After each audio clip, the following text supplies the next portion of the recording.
sea la honra y el poder, sea la gloria, sea la honra y el poder. Amén. A ti te pertenece, oh Adonai, Elohim, El Shaddai, Dios Todopoderoso, Jehová de los ejércitos, Dios Padre, Dios Hijo, Dios Espíritu Santo. A ti te pertenece, Señor, toda gloria, toda honra, todo honor, todo poder. Porque no hay nadie que sea Dios fuera de ti, Señor. Nunca lo ha habido y nunca lo va a haber, Señor. Porque ¿quién es grande y majestuoso y todopoderoso como tú, Señor? Porque tú hiciste, Señor, los cielos y la tierra, todo lo visible y lo invisible, Señor. Solo tú, Señor, eres Dios quien ha vivido de eternidad en eternidad, que no fue creado, todo fue creado por ti, Señor, excepto tú, porque tú eres Dios. Oh Señor, en esta mañana venimos a adorarte, oh Santo de Israel. Te hemos alabado, te hemos dicho, Señor, cuán agradecido estamos, Señor. Oh Señor, y ahora es tiempo en que seas tú hablando por medio de tu palabra, Señor. Te ruego, Señor, me uses, Señor, como instrumento tuyo, Señor, no por causa de mí, sino por causa de ti, Señor, por tu palabra que es fiel y verdadera, Señor, que la uses para hablar a los que estamos acá y los que nos estén viendo por medio de nuestra página social. En el nombre maravilloso, precioso y santo de Cristo te pedimos. Amén. Abran sus Biblias, por favor, en Apocalipsis capítulo 2. Apocalipsis capítulo 2. He titulado este mensaje: ¿has dejado tu primer amor? ¿Has dejado tu primer amor? Y en reverencia a la palabra de Dios, les ruego se ponga de pie y abra su Biblia en el capítulo 2 de Apocalipsis, empezando del 1 al 7 voy a leer. ¿Lo tienen? Dice así la palabra del Señor, en el nombre del Padre, del Hijo y del Espíritu Santo. Escribe al ángel de la iglesia en Éfeso, el que tiene las 7 estrellas en su diestra, el que anda en medio de los 7 candeleros de oro, dice esto: y yo conozco tus obras, y tu arduo trabajo y paciencia, y que no puedes soportar a los malos, y has probado a los que se dicen ser apóstoles, y no lo son, y los has hallado mentirosos, y has sufrido, y has tenido paciencia, y has trabajado arduamente por amor de mi nombre, y no has desmayado. Pero tengo contra ti que has dejado tu primer amor. Recuerda, por tanto, de dónde has caído, y arrepiéntete, y haz las primeras obras. Pues si no, vendré pronto a ti, y quitaré tu candelero de su lugar, si no te hubieres arrepentido. Pero tienes esto, que aborreces las obras de los nicolaitas, los cuales yo también aborrezco. El que tiene oído, oiga lo que el Espíritu dice a las iglesias. Al que venciere, le daré a comer del árbol de la vida, el cual está en medio del paraíso de Dios. Tome asiento, por favor.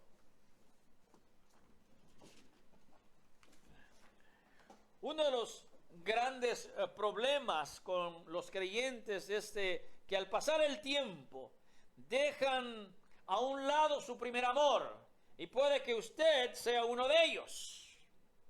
Puede que usted sea uno de ellos en estos momentos. Mi propósito con este mensaje, con la ayuda del Espíritu Santo, es de que examinemos nuestra vivencia personalmente y como iglesia también, para ver dónde estamos mal, si hemos dejado el primer amor, y qué es lo que tenemos que hacer para volver a tener esa comunión que teníamos con el Señor al comienzo. Hoy voy a iniciar una serie relacionada a las cartas a las 7 iglesias. Y espero que ponga atención, porque de cada carta podemos aprender algo. Estas cartas las encontramos en los capítulos 2 y 3 de Apocalipsis, y creo que todos ustedes están familiarizados o alguna vez han oído acerca de estas cartas que el Señor envió a las iglesias de Asia Menor. Ahora, es interesante que al analizar las cartas vemos información bastante fascinante en cada una de las cartas, ¿verdad? Y estas iglesias eran iglesias reales, como les dije, estaban situadas en Asia Menor. Y contrario a lo que algunos dicen, ¿verdad? No todo lo que en la Biblia se escribe es simbólico, es más, la mayoría es literal. Estas iglesias existían, ¿verdad? Y todo indica que el Señor escribe estas cartas a estas 7 iglesias porque quería mostrar a los demás lo que estaba sucediendo en la iglesia, dentro de la iglesia universal, al final del primer siglo. Y también podemos ver, al analizarlo detenidamente, cada una de las cartas, cada una de las iglesias, podemos ver también algo profético. Podemos ver que cada iglesia representa un periodo de la historia de la iglesia. Eso lo estudiaremos más a fondo cuando estudiemos los miércoles acerca de estas iglesias. Entonces, como les decía al comienzo, estas instrucciones que el Señor da aquí, pero no solamente son instrucciones, son críticas, son elogios y son advertencias que el Señor hace a casi todas ellas. Y vemos aspectos históricos en cada una de ellas. Así es que ponga atención. Pero antes que me concentre en examinar esta primera carta, quisiera que aprendamos un poquito acerca de la ciudad de Éfeso, porque se escribe a la iglesia que estaba localizada en la ciudad de Éfeso. ¿Cómo era esa ciudad? ¿Cómo era? Bueno, la historia nos dice que Éfeso significa deseable, y era una ciudad ciertamente deseable, porque era un puerto marítimo situado en el mar Egeo. Y como tal, tenía muchas atracciones. Ustedes bien saben que las ciudades grandes, importantes, tienen muchas atracciones, ¿verdad? Y por eso le encanta a la gente las ciudades grandes. Dejan los pueblos pequeños, las ciudades pequeñas, y se vienen a las ciudades grandes por las cosas que tienen, ¿verdad? La ciudad de Éfeso era prominente porque resulta que ahí había un gran templo a la diosa Artemisa de los griegos, o Diana de los romanos. Y eso atraía a muchos de sus adeptos. También tenía biblioteca, tenía casas de lujo. También nos dice la historia de que tenía teatros, o sea, tenía muchos lugares que pueblos pequeños no tenían, y la gente le gustaba eso. La gente le encanta decir: yo vivo en Nueva York, yo vivo en Los Ángeles, ¿verdad? Yo vivo en San Antonio, yo vivo en Miami. Nadie dice que vive, por ejemplo, en Miami. Uno dice Miami, pero algunos viven a un pueblecito que yo vivía años atrás, muchos años, se llamaba Hialeah Gardens. Porque si yo le digo a la gente: oye, yo vivía en Hialeah Gardens, ¿dónde es eso? Pero si le digo: yo vivía en Miami, dice: oye, tú viviste en la ciudad grande, ¿right? Y a veces digo en Miami Beach, lo cual sí viví en Miami Beach, ¿verdad? Entonces, así es. Por eso los cubanos tienen sus dichos, ¿verdad? Tú le preguntas a un cubano: ¿de dónde tú eres? De La Habana, chicos, yo soy de La Habana. Y como todos dicen que son de La Habana, le dicen, ¿de cuál piso? ¿De cuál piso de La Habana? Tiene que tener tantos pisos porque todos de ustedes vienen y dicen que son de La Habana, ¿verdad? Entonces las ciudades grandes tienen eso y la gente le encanta. Y la ciudad, la iglesia estaba localizada en esa ciudad. Y como usted sabe, una ciudad grande tenía muchas atracciones, pero a la misma vez muchas tentaciones, muchas oportunidades para pecar, muchos hombres disque sabijondos, ¿verdad?, llegan a las ciudades grandes. Y así estaba la ciudad de Éfeso. Y en esas circunstancias, en ese local estaba esta iglesia a la cual el Señor escribe. Voy a empezar con el versículo 1. Dice, escribe al ángel de la iglesia en Éfeso. Al ángel implica de que se estaba refiriendo a un mensajero. Ángelo es el término que se usa en griego. Ángelo, y ángelo en la Biblia se traduce como ángel o también como un mensajero, como un representante humano. Hay quienes tratan de entender esto simbólicamente y dicen, no, se está refiriendo a un ángel que cuidaba a esa iglesia. No, evidentemente esta, como les digo, es una iglesia real y se dirige, en este caso al ángel, muy probablemente al pastor encargado de esa iglesia. Porque lo que el pastor permite o no permite en una iglesia como el encargado tiene mucho que ver con lo que sucede dentro de esa iglesia. Y le escribe a él, dice después, el que tiene las siete estrellas en su diestra, el que anda en medio de los 7 candeleros de oro, dice esto. En otras palabras, es el Señor Jesucristo. Muchos se enfocan en los destinatarios de la carta en vez del remitente de la carta. La importancia está en el remitente. ¿Quién es el que remite esta carta? Es el Señor Jesucristo. Nos dice que es Él porque el contexto en Juan 1:13 nos dice que es Él. Y también aquí nos dice que es Él porque Él es el que anda en medio de los 7 candeleros de oro. En la presencia, en el trono mismo de Dios. Él es el que se sienta y es el que se pasea libremente porque Él es el que manda.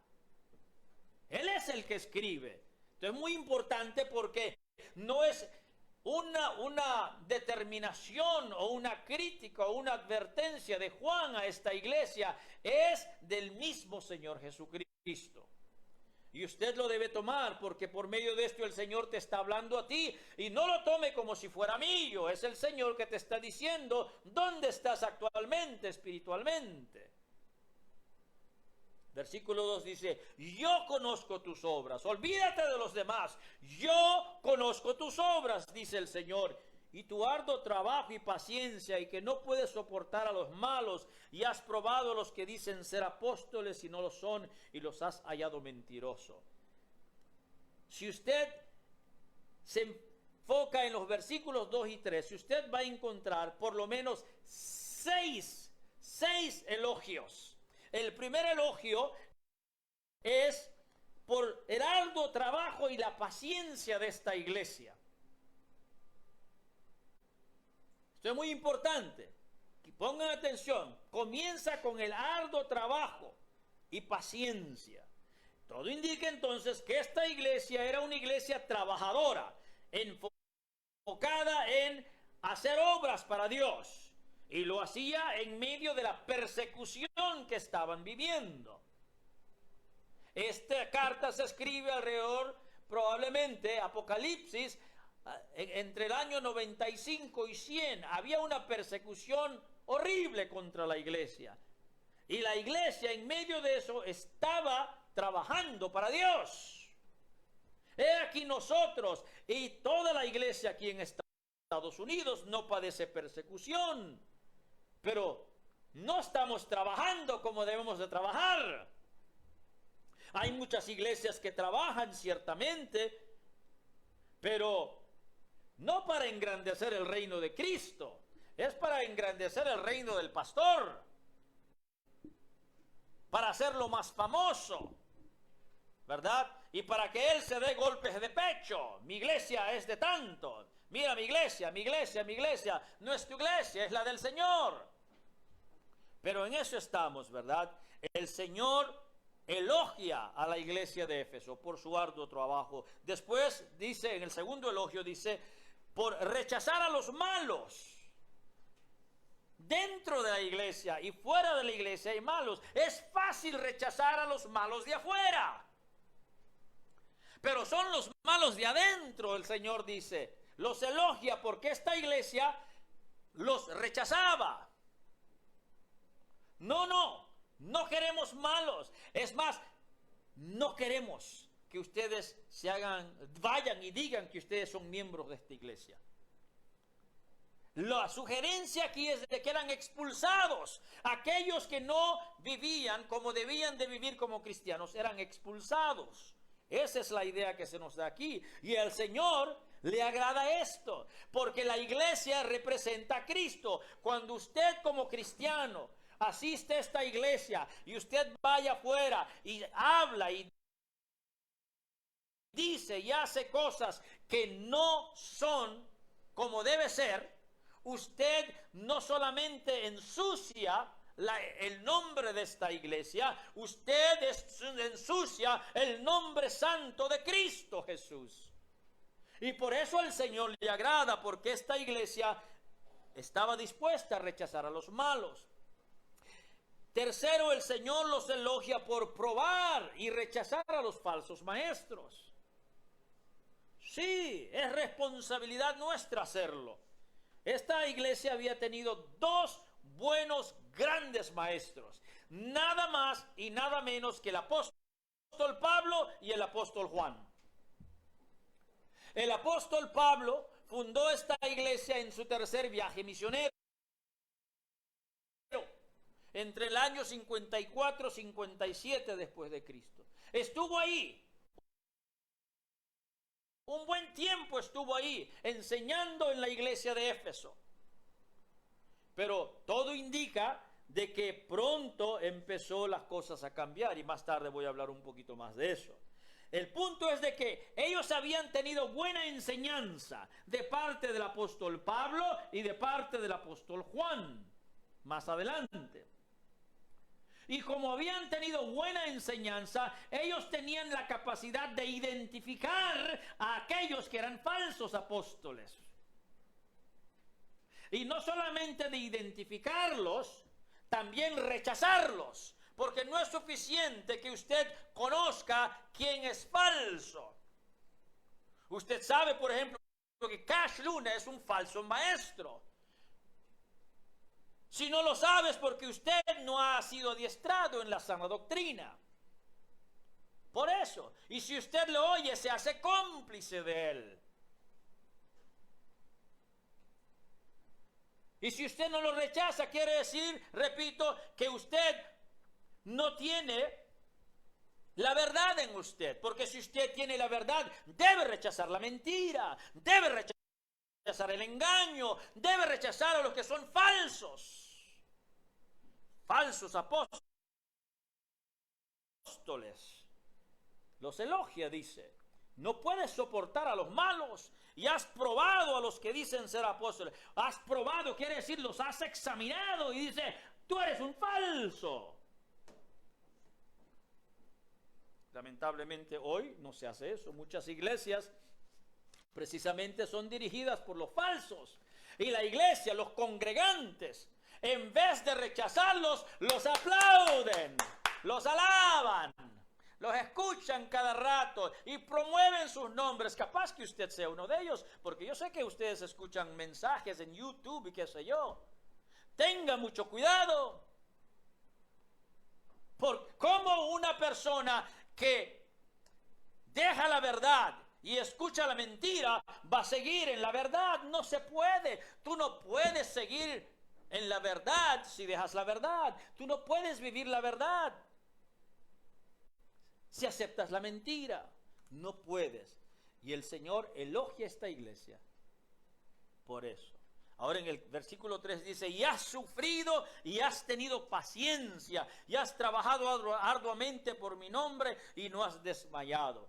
3 elogios más vemos en este versículo. El cuarto elogio es que el Señor los halaga por sufrir con paciencia. El sufrimiento no es algo que los cristianos dicen, oh, yo quiero sufrir, ¿cómo puedo sufrir? El cristiano desde el comienzo, es más, la iglesia cristiana ha sufrido desde el comienzo. La iglesia fue establecida en base a los sufrimientos de nuestro líder y maestro, Cristo Jesús. Y el Señor los alaba por eso. Pero la mayoría de la iglesia moderna y posmoderna hoy, ¿qué? No quiere oír de sufrimiento. No quiere huir. ¿Por qué? Porque han sido enseñados por los falsos maestros de que el sufrir es contrario a la voluntad de Dios. Mas aquí el Señor los elogia a ellos porque estaban sufriendo y lo estaban haciendo con paciencia, o sea, con perseverancia. Porque hay gente que sufre por un momento y después le da espalda al Señor. Hay gente que sufre para lucirse. Hay gente que sufre y dice, no importa lo que me hagan, con tal que yo no blasfeme el nombre de mi Cristo. Y así era esta iglesia de Éfeso. Era elogiada por sufrir con paciencia. ¿Está usted dispuesto a eso? Por eso es fácil, ¿verdad? Por eso la teología de que Cristo se va a llevar a la iglesia, esa es fácil, es rápidamente aceptada por todos. ¿Por qué? Porque esa idea de que la iglesia tenga que sufrir es para ellos anatema.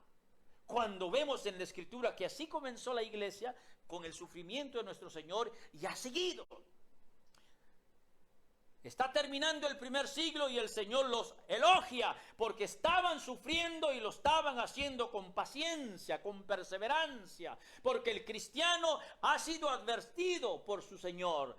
En el mundo tendréis aflicción.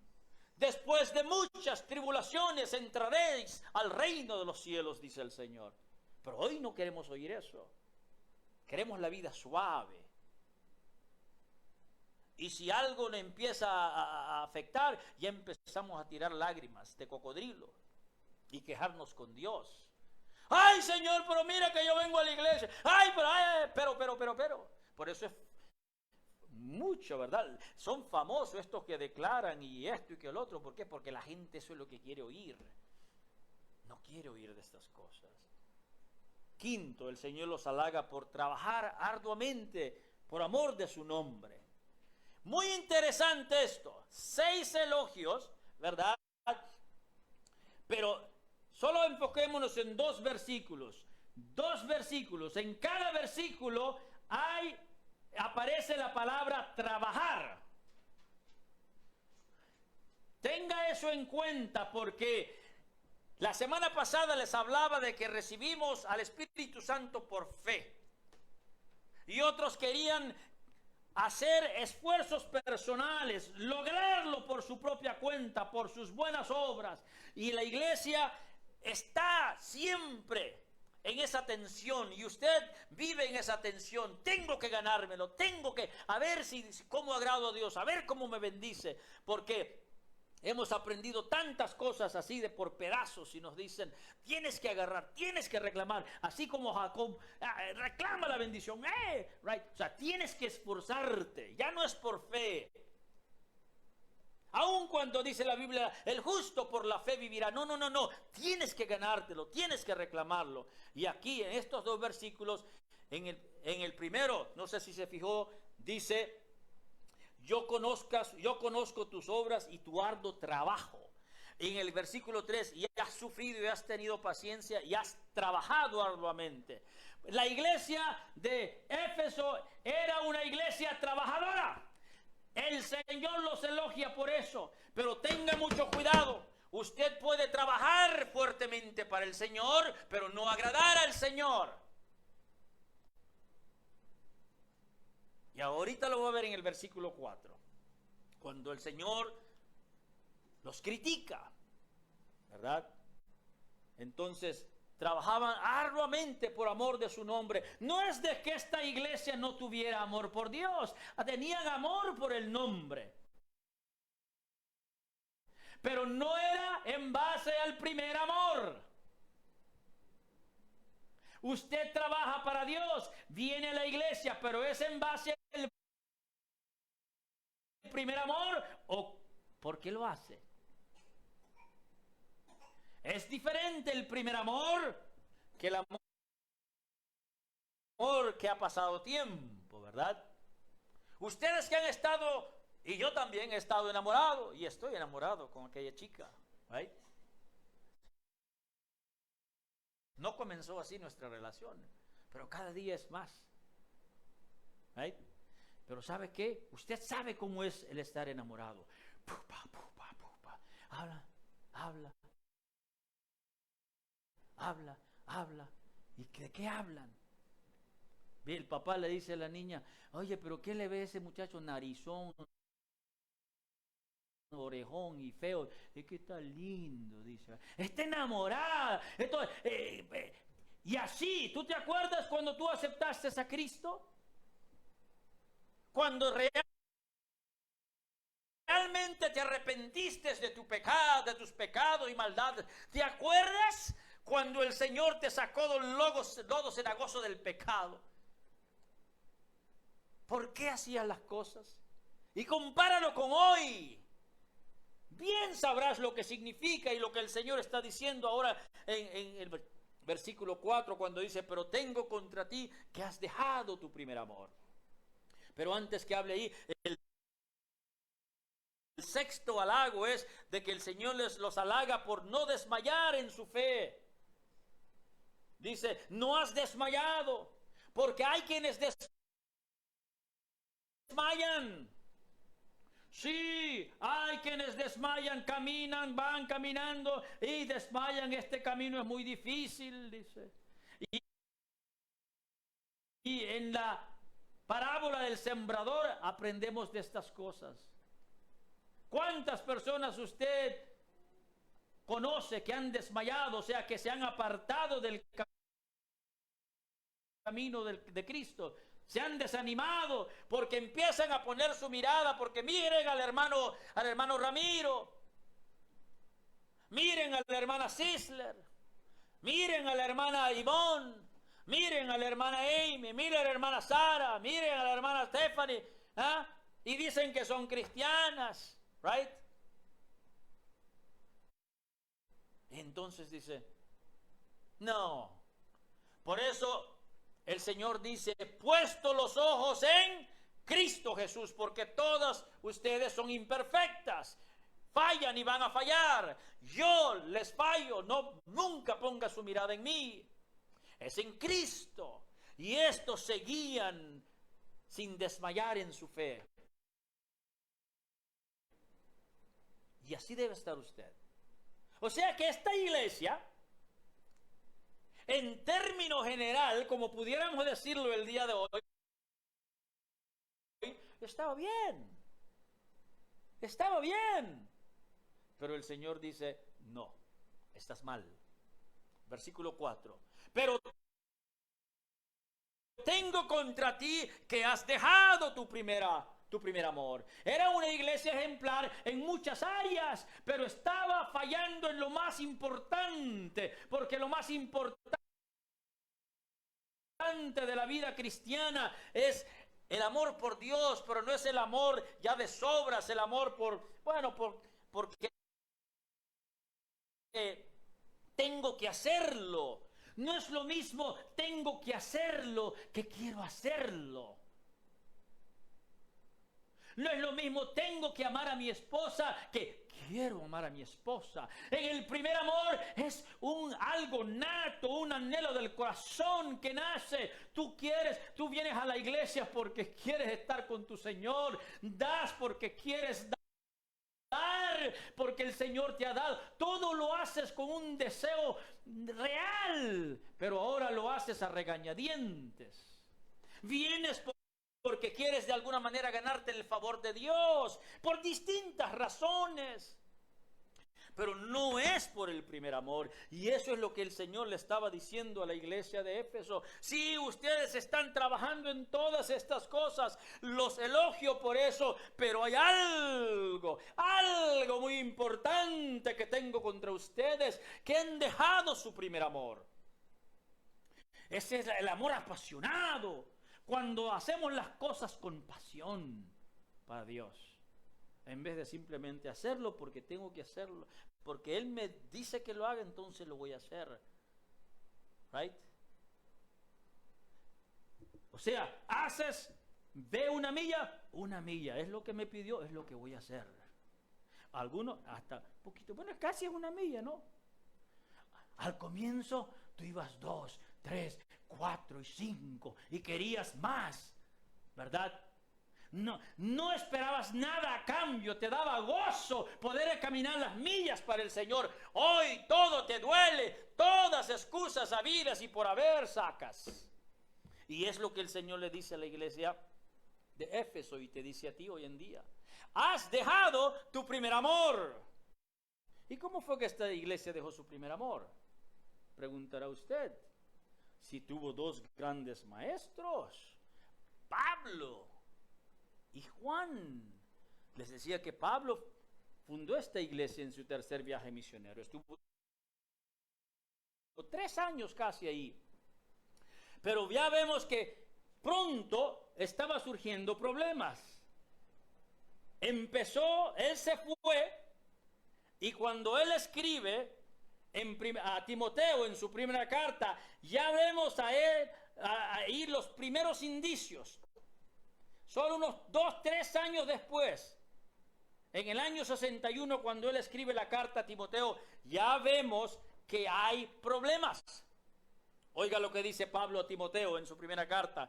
Como te rogué que te quedases en Éfeso cuando fui a Macedonia para que mandases, oiga bien, a algunos que no enseñen diferente doctrina, ni presten atención a fábulas y genealogías interminables que acarrean disputas, más bien que edificación, que es por fe. ¿Qué está diciendo Pablo a Timoteo? Que hay problemas en la iglesia de Éfeso. Quiero que lo corrijas. ¿Y cuáles eran los problemas? Problemas de doctrina. La gente se estaba apartando de la sana doctrina. Cuando usted se aparta de la sana doctrina, cuando usted empieza a escuchar tonterías, tarde o temprano usted va a dejar su primer amor. Cuando usted deja la verdad, usted no va a poder permanecer en la verdad. Y usted no va a agradar a la verdad que es Cristo Jesús. Y ya, en esa primera carta, ya mostramos 3 añitos. Y ya estaba surgiendo problemas. Estaban ellos poniendo atención a fábulas, a historietas, modas, teorías y enseñanzas erróneas. Y esto estaba minando la fe. Ahora, nos dice la historia, en este caso la tradición, según los escritos de algunos de los padres de la iglesia, que Éfeso también se convirtió en el hogar del apóstol Juan. Cuando Pablo lo matan alrededor del año 64,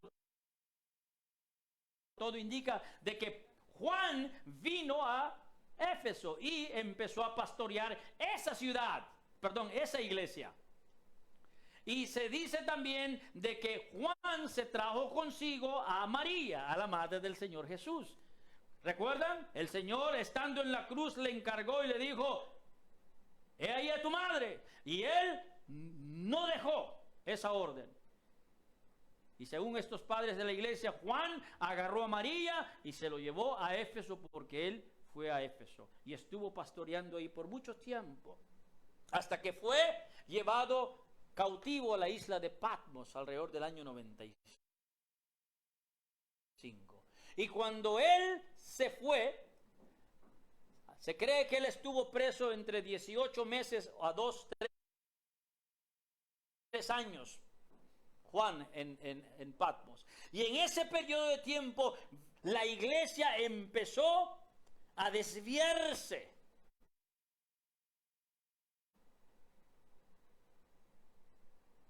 En cuanto a la verdad.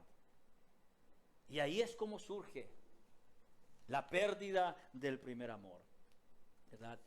El quinto versículo dice: recuerda por tanto de dónde has caído y arrepiéntete y haz las primeras obras, pues si no vendré pronto a ti y quitaré tu candelero de su lugar, si no te hubieras arrepentido.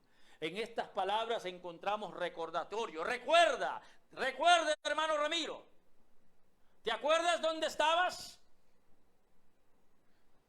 ¿Te acuerdas de dónde te sacó el Señor? ¿Te acuerdas las obras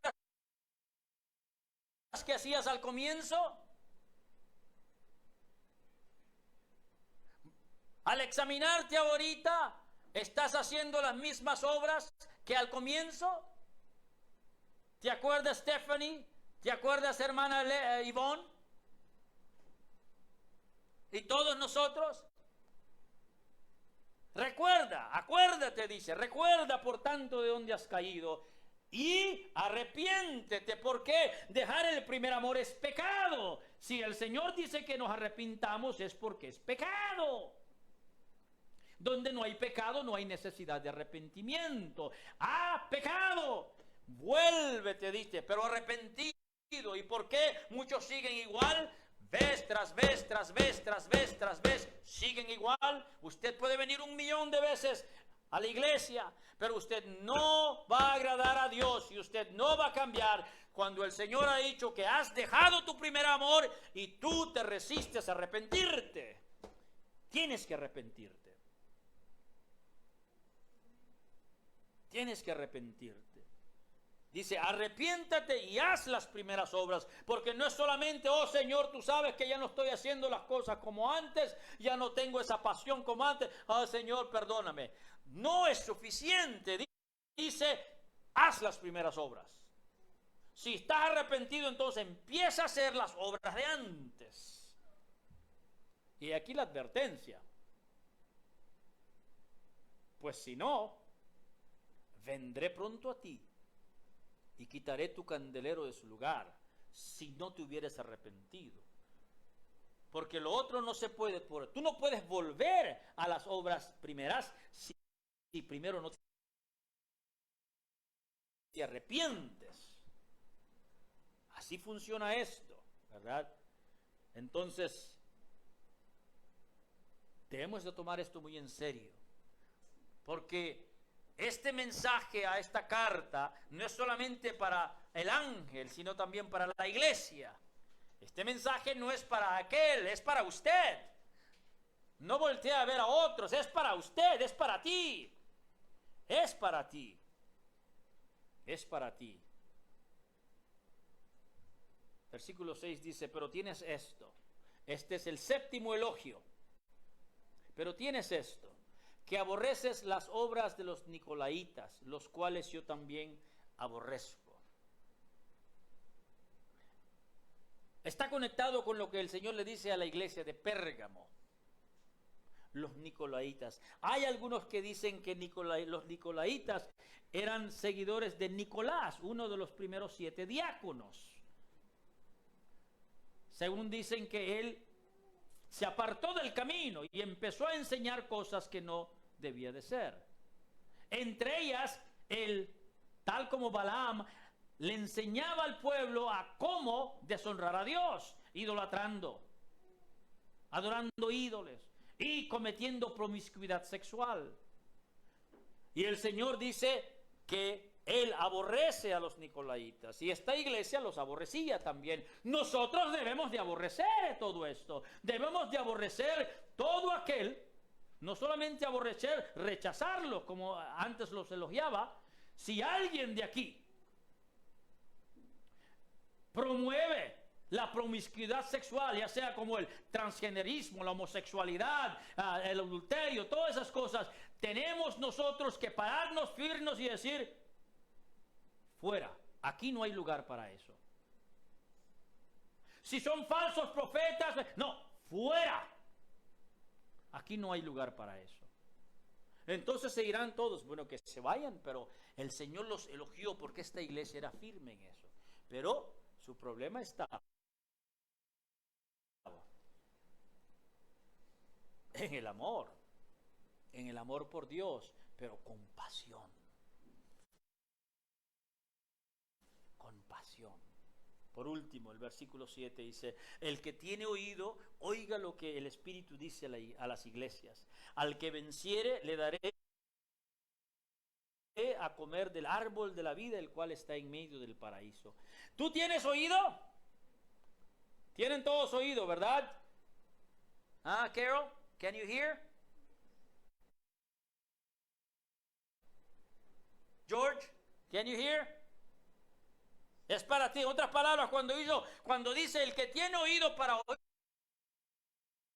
está diciendo, esto es para ti. Esto es para ti.